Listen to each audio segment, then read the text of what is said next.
سلامونه قدرمنو پښتنو ورونو.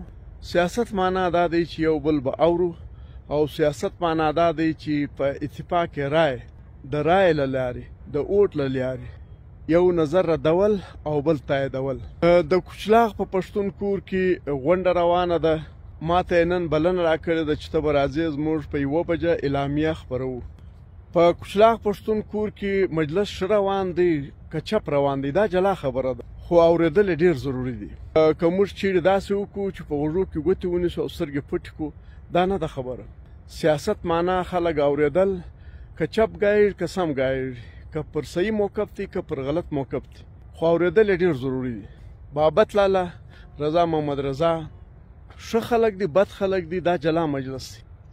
بابت لاله او رضا محمد رضا دا د یو تجربې نوم دی، دوی یو فکر لري، دوی سوالونه دي، باید دې سوالو ته جواب ورکړل شي.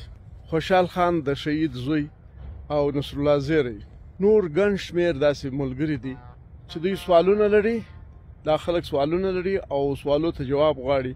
موږ باید دا سوالونه یو تر بله ورسو او خلک دې ته جواب ورکړي. دا هیڅ بده خبر نه ده. ما ته بلنه راکړل سوې ده، خو زه پریشانه یم چې ورسم که نه سم ور. ولې پر سوشل میډیا باندې موږ سیاسي پوهان یا سیاسي کارکنان جذباتي سي، بیا خبرې کوي او دغه ورتګ تم یو غلط رنګ ورکوي. نو که موږ د چا سوالونه نه اورو او هغو ته جوابونه نه ورکوو، موږ مجرمان جوړېږو.